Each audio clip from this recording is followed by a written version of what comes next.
Hello दोस्तों। तो आज मैं आपको रिएक्ट के बारे में बताने जाऊंगा। मैं एक रिएक्ट की नई सीरीज स्टार्ट कर रहा हूँ मेरे इस चैनल पे। इसके अंदर मैं आपको रिएक्ट पूरी जो बिगिनर से लेके एडवांस लेवल तक की रिएक्ट है वो पूरी करवाऊंगा। और साथ ही साथ मैं आपको इंटरव्यू की भी प्रैक्टिस करवाऊंगा कि किस तरह से आप एमएनसीज के अंदर, बड़ी बड़ी मल्टीनेशनल कंपनीज के अंदर इंटरव्यू दे सकते हैं, इंटरव्यू क्लियर कर सकते हैं अगर आप फ्रंट एंड डेवलपर के लिए अपना प्लान कर रहे हैं इंटरव्यू देने के लिए। चलिए स्टार्ट करते हैं। तो दोस्तों जैसा कि हमारे पास क्या था कि ऑलरेडी पहले भी काफ़ी लाइब्रेरीज हुआ करती थी, जैसे जे क्वेरी थी या फिर एंगुलर जेस थी। अच्छा, अगर आप और भी पहले बात करें कि इन लाइब्रेरीज की भी हमें ज़रूरत क्यों पड़ी, तो एक्चुअली हुआ क्या था। 2004 या 2006 के आसपास की बात है, या शायद उससे पहले की बात है। उस वक्त पे जीमेल के अंदर, मतलब जीमेल था या शायद एमएसएन का मेल था, तो उस मेल के अंदर क्या हुआ था, उन्होंने एक एजेक्स रिक्वेस्ट का एक कंसेप्ट स्टार्ट किया। उसके अंदर क्या होता था कि वो एजेक्स रिक्वेस्ट कॉल होती थी, एपीआई कॉल होती थी बैकग्राउंड सर्वर से जावास्क्रिप्ट के थ्रू, और रिजल्ट आ जाता था, हमारा पेज रीलोड नहीं होता था और चेंजेस हमको दिख जाते थे। तो ये और आज भी वेब डेवलपर्स काफ़ी काफ़ी वेब डेवलपर्स एजेक्स रिक्वेस्ट का कंसेप्ट काम में ले रहे हैं। एजेक्स रिक्वेस्ट हम आज भी यूज़ में लेते हैं, लेकिन उस वक्त पे ये चीज़ बहुत नई थी और काफ़ी लोग शॉक्ड हो गए थे उस चीज़ को देख के कि अरे, मतलब हम ब्राउज़र को भी as a application, Windows application की तरह ट्रीट कर सकते हैं। तो इस तरह से ये चीज़ स्टार्ट हुई कि हमको बिना पेज को रीलोड कराए हुए और यूआई के अंदर अपडेट करते हैं हम, जैसे रेस्ट ऑफ एप्लीकेशंस के अंदर होता है।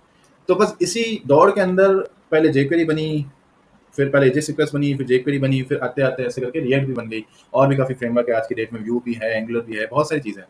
तो ये सब बेसिकली है क्या, ये सब एक लाइब्रेरी से जावास्क्रिप्ट की। और ये हमने इसलिए बनाई ताकि हम सिंगल पेज एप्लीकेशन के अंदर ये सब कुछ करते हैं, मतलब एक ही सिंगल पेज की एप्लीकेशन हो जिसको हम वेब एप्लीकेशन नाम दे देंगे।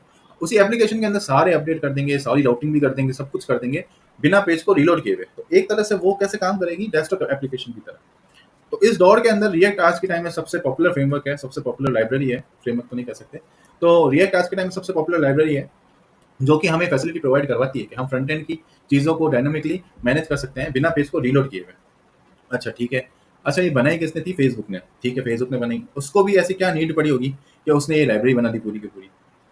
तो एक्चुअली हुआ क्या था कि आपने 2011 के अंदर या 2012 के अंदर अगर आपने फेसबुक यूज़ किया होगा, तो उसके अंदर एक चैट आइकन हुआ करता था। उस चैट आइकन के ऊपर एक रेड कलर का आइकन और होता था जिसके अंदर टोटल अनरीड काउंट्स होते थे, जैसे 10, 15 इस तरह से। और जब आप उस चैट आइकन के ऊपर क्लिक करते थे और आप उसके अंदर जाते थे, तो आपको बहुत अपने फ्रेंड्स की लिस्ट दिखती थी, और हर पर्टिकुलर फ्रेंड के आगे जाके वहाँ पे लिखा होता था अनरीड काउंट 2 हो गए, 3 हो गए, इस तरह से कुछ। अब जैसे ही आप उस मैसेज को रीड करते थे, तो काउंट वहाँ पे तो अपडेट हो जाते थे काफ़ी बार, लेकिन मेन आइकन पे अपडेट नहीं होते थे, 10 के 10 ही रहते थे, या फिर आप बैक जाके आते थे तो वो अपडेट होते थे। इस तरह से काफ़ी चीज़ें थी जो एट अ टाइम, रिक्वेस्ट आने के बाद एट अ टाइम अपडेट नहीं हो पाती थी, या फिर एक यूआई के अंदर आप कह सकते हो 10 जगह वो चीज़ यूज़ हो रही है, तो 10 जगह एट अ टाइम अपडेट नहीं हो पाती थी। इस चीज़ को मैनेज करने के लिए फेसबुक ने क्या किया, पूरी एक लाइब्रेरी बनाई। इस लाइब्रेरी का काम क्या था कि जैसे ही कोई भी मेरे वेरिएबल के अंदर, स्टेट वेरिएबल के अंदर कुछ भी चेंज होता है, तो पूरे के पूरे कंपोनेंट को वो रीरेंडर करती थी और स्टेट के अकॉर्डिंग सारे वेरिएबल्स और सारे फंक्शंस को वापस से रीरेंडर कर देती थी, रीरेंडर और रीअसाइन कर देती थी उनकी वैल्यूज को। इससे होता क्या था, जैसे ही मेरा स्टेट के अंदर कुछ भी चेंज होता था, तो उस स्टेट की चेंज का इफेक्ट एट अ टाइम मुझे फ्रंट एंड के 10 कंपोनेंट में एक साथ दिख जाता था, या 10 जगह पे आप कह सकते हो उस कंपोनेंट के 10 जगह 10 वेरिएबल में एक साथ दिख जाता था।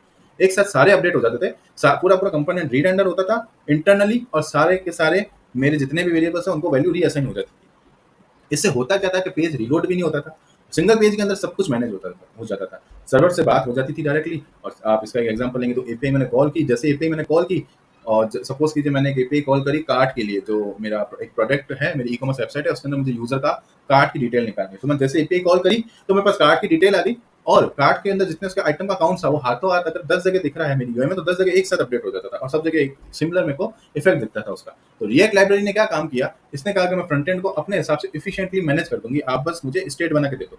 तो ये मेन काम था रिएक्ट का। अच्छा चलिए ठीक है, अब आगे अपन देखते हैं कि चलो ठीक है, ये सब तो हमको समझ में आ गया, रिएक्ट था और सिंगल पेज एप्लीकेशन थी, री रेंडर नहीं होता था कंपोनेंट, सब कुछ चलो ठीक है। लेकिन ये चीज़ काम कैसे करती थी? तो दोस्तों ये चीज़ इस तरह से काम करती थी कि ये जो रिएक्ट है, ये एक ट्री एल्गोरिदम पे काम करती है। आपने डीएसए के अंदर भी पढ़ा होगा, तो अभी हम डीएसए में नहीं जाएंगे, मैं जस्ट आपको एक एग्जांपल दे रहा हूँ। आपने डीएसए के अंदर एक ट्री एल्गोरिदम समझा होगा या ट्री एल्गोरिदम पढ़ा होगा। उसके अंदर क्या होता था, वो ट्रेवर्स करता था नोड के ऊपर। तो ये जो रिएक्ट है, ये भी इसी तरह से एक, जो भी हमारा डॉम है, डॉक्यूमेंट ऑब्जेक्ट मॉडल जो होता है, हमारा पूरा पूरा ऑब्जेक्ट मॉडल, वो ऑब्जेक्ट मॉडल एक ट्री बन जाता है। ऑब्वियसली वो ट्री होता है, तो जावास्क्रिप्ट उस ट्री को एक तरह से सेव करके रख देती है। और जैसे ही हम काम करते हैं तो एक और नया ट्री बनता है और पुराना ट्री सेम होता जाता है। और जैसे ही दोनों ट्री को कंपेयर करते हैं, जैसे ही कुछ भी चेंज दिखता है दूसरे ट्री के अंदर, तो वो हाथों-हाथ उस ट्री की नोड को जाके चेंज कर देती है। इस वजह से हमको इफ़ेक्ट भी दिख जाता है। मैं अभी प्रैक्टिकली छोटा-सा आपको एक एग्ज़ाम्पल भी दूँगा इसका कि कैसे ये काम होता है, ताकि आपको और भी अच्छे से क्लियर हो जाए कि मैं आपको क्या बताना चाहता हूँ। मैं जो ये चीज़ बता रहा हूँ, इसको एक्चुअली में बोलते हैं वर्चुअल डॉम। आपने ये टर्म सुनी होगी रिएक्ट के अंदर virtual DOM, virtual DOM, virtual DOM. Actually में वर्चुअल डॉम जैसा कुछ होता ही नहीं। सारा का सारा काम ट्री के एल्गोरिदम पे बेस्ड होता है। ट्री का एल्गोरिदम कह दो, उसको वर्चुअल डॉम कह दो, उसको रिकॉन्सिलेशन कह दो, या फिर आज के टाइम पे एफिशिएंटली वर्क करने वाला फाइबर जो होता है वो। फाइबर भी इसी एल्गोरिदम पे काम करता है। तो दोस्तों मैं आपको ये बताता हूँ कि वर्चुअल डॉम जैसी कोई भी चीज़ नहीं होती, सिर्फ़ और सिर्फ़ एक तरह का ये एल्गोरिदम है जो ट्री को डिफ करता है, मतलब डिफरेंस चेकर होता है एक तरह का, जो आपके ट्री को चेक करता रहता है, जो भी नोड के अंदर चेंज होता है उसको यूँ की यूँ अपडेट कर देता है। ये एकदम एक्चुअली में डेफिनेशन है वर्चुअल डॉम की। काफ़ी लोग ऐसा बोलते हैं, मैंने काफ़ी चैनल्स पे भी देखा है, काफ़ी जगह देखा है, वो लोग ये बोलते हैं कि देखो मेरा मैंने राउटिंग पे क्लिक किया, अबाउट अस में गया, मेरे ऊपर यूआरएल चेंज नहीं हुआ, पेज रीलोड नहीं हुआ।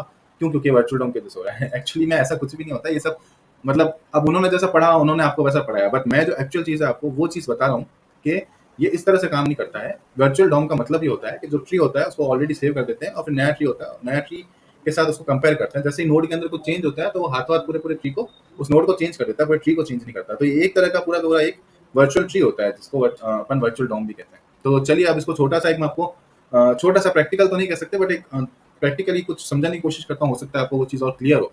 तो ये चीज़ अगर आपको स्टार्टिंग में क्लियर होगी